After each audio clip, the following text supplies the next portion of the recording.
ਆਊਜ਼ ਬਿल्लाहि मिनश शैतानिर रजीम बिस्मिल्लाहिर रहमानिर रहीम। ਮੱਖਣ ਜੱਟ ਪੰਜਾਬੀ ਚੈਨਲ ਵੱਲੋਂ तमाम ਸੁਣਨ ਵਾਲਿਆਂ ਨੂੰ ਅਸਲਾਮ ਅਲੈਕਮ। ਤਹਿਸੀਲ ਗੋਜਰਾ ਜ਼ਿਲ੍ਹਾ ਟੋਬਾ ਤੇਗ ਸਿੰਘ ਦੇ ਵਿੱਚ ਅੱਜ ਅਸੀਂ ਤੁਹਾਡੀ ਖਿਦਮਤ 'ਚ ਹਾਜ਼ਰ ਹਾਂ। ਹਜ਼ਰਤ ਗੁਲਾਮ ਰਸੂਲ ਅਲਵੀ ਸਾਹਿਬ ਉਹਨਾਂ ਦਾ ਇਹ ਡੇਰਾ ਅਹਲੀਆਨੇ ਗੋਜਰਾ ਸ਼ਾਇਦ ਹੀ ਕੋਈ ਹੋਵੇ ਜਿਹੜਾ ਉਹਨਾਂ ਤੋਂ ਨਾ ਜਾਣਦਾ ਹੋਵੇ। ਉਹਨਾਂ ਦੀ ਜ਼ਿੰਦਗੀ ਬੜੀ ਤਸਲਸਲ ਵਾਲੀ ਜ਼ਿੰਦਗੀ ਰਹੀ ਜੀ। ਪਹਿਲੇ ਗਵਰਨਮੈਂਟ MCA ਸਕੂਲ 'ਚ ਉਹਨਾਂ ਨੇ ਪੜ੍ਹਾਇਆ 1950 ਤੋਂ ਲੈ ਕੇ 1990 ਤੱਕ 40 ਸਾਲ ਉਹਨਾਂ ਨੇ ਦਰਸੋ ਤਦਰੀਸ ਦਾ ਕੰਮ ਕੀਤਾ। ਉਸ ਤੋਂ ਬਾਅਦ ਉਹਨਾਂ ਨੇ ਆਪਣੀ ਪੈਨਸ਼ਨ ਤੋਂ ਬਾਅਦ ਇੱਥੇ ਡੇਰਾ ਲਾ ਲਿਆ। ਅੱਜ ਵੀ ਇੱਥੇ ਮੁਕੀਮ ਨੇ, ਅੱਲਾ ਵਾਲੇ ਨੇ, ਅੱਲਾ ਦੇ ਵਲੀ ਨੇ। ਇਹਨਾਂ ਤੋਂ ਫੈਜ਼ ਹਾਸਲ ਕਰਨ ਦੀ ਖਾਤਰ ਅੱਜ ਇੱਥੇ ਪਹੁੰਚੇ ਤੇ ਇਹ ਉਹਨਾਂ ਦਾ ਜਿਹੜਾ ਡੇਰਾ ਤੋਂ ਆ ਮੁਕੰਮਲ ਵੀ ਮਸਜਿਦ ਵਹਾ ਇਹ ਉਹ ਮਸਜਿਦ ਆ ਜਿਹਦੇ ਤੇ ਜੇ 1 ਰੁਪਇਆ ਵੀ ਮੰਗ ਕੇ ਨਹੀਂ ਲਾਇਆ ਗਿਆ। ਉਹਨਾਂ ਦੀ ਆਪਣੀ ਕਮਾਈ ਦੇ ਉੱਤੇ ਪੈਸੇ ਲੱਗੇ ਨੇ ਤੇ ਇਹਨਾਂ ਦੀ ਜ਼ਿੰਦਗੀ ਬੜੀ ਤਸਲਸਲ ਵਾਲੀ ਜ਼ਿੰਦਗੀ ਆ। ਇਹਨਾਂ ਨੂੰ ਜਿਨ੍ਹਾਂ ਨੇ 1950 ਚ ਦੇਖਿਆ, ਜੈਸਾ ਰਵੱਈਆ ਉਹਨਾਂ ਦਾ ਉਦੋਂ ਸੀ, ਜੈਸਾ ਰਹਿਣ ਸਹਿਣ ਉਦੋਂ ਸੀ, ਉਹੀ 2021 ਚ। ਯਾਨੀ ਕਿ ਅੱਲਾ ਵਾਲਿਆਂ ਦੀ ਇੱਕ ਇਹ ਵੀ ਨਿਸ਼ਾਨੀ ਆ ਕਿ ਉਹਨਾਂ ਦੀ ਜ਼ਿੰਦਗੀ ਤਸਲਸਲ ਵਾਲੀ ਹੁੰਦੀ ਹੈ। ਉਹਨਾਂ ਦੀ ਜ਼ਿੰਦਗੀ 'ਚ ਖੁਦਾ ਨਹੀਂ ਹੁੰਦਾ ਕਿਸੇ ਸ਼ੈ ਦਾ, ਅੱਜ ਕੁਛ ਕੱਲ ਕੁਛ ਇੰਝ ਨਹੀਂ ਹੁੰਦਾ। ਉਹ ਹਮੇਸ਼ਾ ਸਾਬਤ ਕਦਮ ਲੋਕ ਹੁੰਦੇ, ਸਿਰਾਤ ਮੁਸਤਕੀਮ ਵਾਲੇ ਲੋਕ। ਤੇ ਅਗਰ ਸਿਰਾਤ ਮੁਸਤਕੀਮ ਵਾਲੇ ਲੋਕਾਂ ਦਾ ਜ਼ਿਕਰ ਕੀਤਾ ਜਾਵੇ ਤੇ ਗੋਜਰੇ 'ਚ ਇਹਨਾਂ ਦਾ ਇੱਕ ਅਹਿਮ ਮਕਾਮ ਆ। ਇਹਨਾਂ ਨੇ ਪੂਰੀ ਹਯਾਤੀ, ਪੂਰੀ ਜ਼ਿੰਦਗੀ ਤਸਲਸਲ 'ਚ ਗੁਜ਼ਾਰੀ ਤੇ ਇਹ ਇਹਨਾਂ ਦਾ ਮੁਕਾਮ ਆ ਜੀ। ਇੱਥੇ ਆਉਣ ਵਾਲਿਆਂ ਨੂੰ ਫੈਜ਼ ਹਾਸਲ ਹੁੰਦਾ। ਹੁਣ ਮੈਂ ਜਿਹੜੀ ਲੋਕ ਉਹਨਾਂ ਦੀ ਖਿਦਮਤ ਕਰ ਰਹੇ ਉਹਨਾਂ ਦੇ ਬਾਰੇ ਚੰਦ ਗੱਲਾਂ ਪੁੱਛਾਂਗਾ ਦੁਬਾਰਾ। ਕਹਿ ਨਹੀਂ ਸਕਦਾ ਵੀ ਸਰਕਾਰ ਨੇ ਕੋਈ ਹਾਂ ਜੀ, ਡਾਕਟਰ ਸਾਹਿਬ ਨੇ ਜੀ ਜਿਹੜੇ ਹੁਣ ਇਹ ਬੜੇ ਅਜ਼ੀਮ ਲੋਕ ਨੇ, ਜਿਹੜੀ ਡਿਊਟੀ ਇਹ ਦੇ ਰਹੇ ਨੇ, ਇਹ ਪਹਿਲੇ ਚੁਣ ਹੁੰਦਾ ਅੱਲਾ ਦੇ ਦਰਬਾਰ 'ਚ, ਫਿਰ ਇਹ ਡਿਊਟੀ ਤੇ ਮਾਮਾਰ ਹੁੰਦੇ ਨੇ। ਤੇ ਅਲਵੀ ਸਾਹਿਬ ਹੋਰਾਂ ਦੀ ਇਹ ਅੱਜ ਕੱਲ੍ਹ ਖਿਦਮਤ ਕਰ ਰਹੇ ਨੇ, ਆਉਣ ਵਾਲੇ ਮਹਿਮਾਨਾਂ ਦੀ ਦੇਖਭਾਲ ਵੀ ਕਰ ਰਹੇ ਨੇ, ਜ਼ਿਆਰਤ ਵੀ ਕਰਾ ਰਹੇ ਨੇ, ਅਲੀ ਸਾਹਿਬ ਹੋਰਾਂ ਨਾਲ ਮੁਲਾਕਾਤ ਵੀ ਕਰਾ ਰਹੇ ਨੇ। ਤੇ ਡਾਕਟਰ ਸਾਹਿਬ ਨੇ ਇਹਨਾਂ ਦੀ ਜ਼ਬਾਨੀ ਅਲੀ ਸਾਹਿਬ ਹੋਰਾਂ ਦੇ ਸ਼ਖਸੀਅਤ ਦੇ ਬਾਰੇ ਮੈਂ ਇਹਨਾਂ ਨੂੰ ਚਾਹਾਂਗਾ ਕਿ ਕੁਛ ਨਾ ਕੁਛ ਬਿਆਨ ਜ਼ਰੂਰ ਕਰਨ।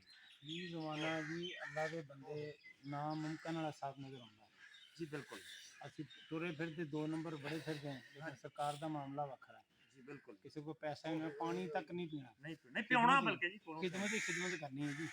अल्लाह ताला तंदुरुस्ती दे, सलामत रखे जी, अल्लाह सिरों ते साया रहमत रखे जी। आमीन जी, अल्लाह करम करे, आमीन। दुआओं वास्ते जी ਤੁਹਾਡੇ ਪਹਿਲਾਂ ਜਿਹੜੀਆਂ ਔਰਤਾਂ ਸੀ, ਬੰਦੇ ਸੀ, ਉਹ ਕੀ ਦੁਆਈ ਕਰ ਰਹੇ ਸੀ? ਹਾਂ ਜੀ, ਦੁਆਈ ਵਾਸਤੇ, ਦੁਆ ਵਾਸਤੇ ਕਹਿ ਸਕਦੇ ਹਾਂ ਜੀ ਜੀ ਜੀ ਜੀ। ਬਿਲਕੁਲ, ਨਾਲੇ ਵਲੀ ਅੱਲਾ ਇਹ ਹੀ ਹੈ, ਉਹਨਾਂ ਨੇ ਆਪਣੇ ਆਪ ਨੂੰ ਮੰਨਣਾ ਹੀ ਨਹੀਂ, ਮੈਂ ਕੁਛ ਵੀ ਮੈਂ ਕੁਛ ਹੀ, ਮੈਂ ਤੇ ਆਪਣੀ ਨਫੀ ਕਰੀ ਜਾਣੀ। ਨਫੀ ਅਸਲ ਵਲਾਇਤ ਇਹ ਹੀ ਹੈ। ਹਾਂ ਜੀ, ਇਹ ਬਹੁਤ ਕੁਛ ਹੁੰਦੇ ਨੇ, ਲੇਕਿਨ ਜ਼ੁਬਾਨ ਦੀ ਨਫੀ ਕਰੀ ਜਾਂਦੇ, ਅੰਦਰੋਂ ਬਹੁਤ ਕੁਛ ਹੁੰਦੇ ਆ। ਅੱਲਾਹ ਤਾਲਾ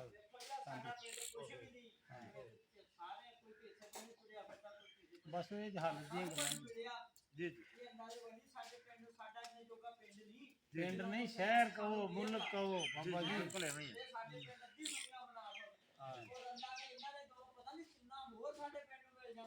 ਸੁਭਾਨ ਅੱਲਾਹ।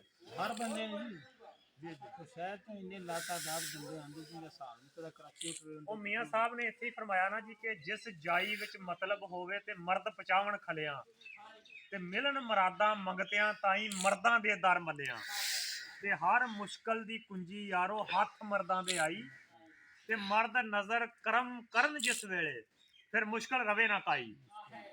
ਇਹ ਇਹਨਾਂ ਦਾ ਸ਼ੁਮਾਰ ਉਹਨਾਂ ਲੋਕਾਂ 'ਚ ਹੁੰਦਾ ਜੀ ਕਿ ਜਿਹੜੇ ਅੱਲਾ ਵਾਲੇ ਆ।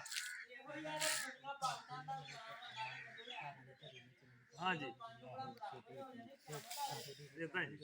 तो हज़रात गिरामी अज का यादगार देना जी। ये डॉक्टर साहब असी इन्हों भी बरकत वाली शख्सियत समझते, इन्हों की ड्यूटी लगी आ कि यह सरकार की खिदमत कर रहे, आने जाने वालों की देखभाल कर रहे, जियारत करा रहे, मुलाकात करा रहे। तो इन्हों की यह ड्यूटी आ, तो अल्लाह की ज़ात जी इन्हों ड्यूटी करने की तौफीक दे। अल्लाह की ज़ात जी सरकार का साया ਹਮੇਸ਼ਾ ਸਰ ਤੇ ਰੱਖੇ ਤੇ ਇਦਾਂ ਦੇ ਲੋਕ ਹਮੇਸ਼ਾ ਹੀ ਰਹਿੰਦੇ ਆ। ਹਾਂਜੀ ਹਾਂਜੀ ਹਾਂਜੀ, ਉਹ ਮੀਆਂ ਸਾਹਿਬ ਇੱਥੇ ਕਿਹਾ ਨਾ ਜੀ ਕਿ ਚੰਗਿਆਂ ਦੇ ਸੰਗ ਲੱਗਿਆ ਮੇਰੀ ਝੋਲੀ ਫੁੱਲ ਪੈ ਤੇ ਬੁਰਿਆਂ ਦੇ ਨਾਲ ਰਲਿਆ ਮੇਰੇ ਅਗਲੇ ਵੀ ਡੁੱਲ ਗਏ।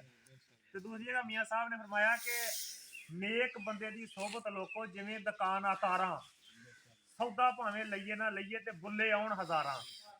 ਬੁਰੇ ਬੰਦੇ ਦੀ ਬੈਠਕ ਲੋਕੋ ਜਿਵੇਂ ਦੁਕਾਨ ਲੁਹਾਰਾਂ, ਕੁੰਜ ਕੁੰਜ ਬਈਏ ਕੱਪੜੇ ਭਾਵੇਂ ਤੇ ਚਿਣਗਾ ਪੈਣ ਹਜ਼ਾਰਾਂ। ਜਿਸ ਤਰ੍ਹਾਂ ਵਾਰਿਸ਼ਾ ਸਾਹਿਬ ਨੇ ਵੀ ਕਿਹਾ ਕਿ ਸੋਹਬਤ ਨੇਕ ਦੀ ਨੇਕ ਬਣਾ ਦਿੰਦੀ, ਔਗਣ ਹਾਰ ਬੇਲੀ ਔਗਣ ਹਾਰ ਦੇ ਜੀ। ਜਿਹੜੇ ਲੋਕ ਨੇਕਾਂ ਲੋਕਾਂ ਦੇ ਨਜ਼ਦੀਕ ਰਹਿੰਦੇ ਆ ਉਹਨਾਂ ਨੂੰ ਉਹਨਾਂ ਦਾ ਰੰਗ ਚੜ ਜਾਂਦਾ, ਉਹਨਾਂ ਦਾ ਅਸਰ ਹੋ ਜਾਂਦਾ ਵਾ। ਅਤਰ ਵੇਚਣ ਵਾਲਿਆਂ ਦੇ ਕੋਲ ਬਹਿਣ ਵਾਲਿਆਂ ਦੇ ਕੋਲ ਖੁਸ਼ਬੂ ਆ ਹੀ ਜਾਂਦੀ ਆ। ਜਿਸ ਤਰ੍ਹਾਂ ਲੁਹਾਰ ਦੀ ਦੁਕਾਨ 'ਚ ਬੈਠੇ ਹੋਏ ਬੰਦੇ ਵਾਲੇ ਕੋਲੇ ਆ ਹੀ ਜਾਂਦੇ ਆ ਤੇ ਅਤਰ ਵਾਲਿਆਂ ਦੇ ਕੋਲ ਬੈਠਿਆਂ ਕੋਈ ਅਤਰ ਦਾ ਛਿੱਟਾ ਪੈ ਹੀ ਜਾਂਦਾ ਵਾ। ਇਹ ਲੋਕ ਅੱਲਾਹ ਵਾਲਿਆਂ ਦੀ ਮਦਦ ਜਿਹੜਾ ਉਹਨਾਂ ਦੀ ਕਰਦੇ ਹੈਗੇ ਨੇ, ਖਿਦਮਤ ਕਰਦੇ ਨੇ ਤੇ ਇਹਨਾਂ ਨੂੰ ਵੀ ਹਿੱਸਾ ਮਿਲ ਹੀ ਜਾਣਾ ਵਾ।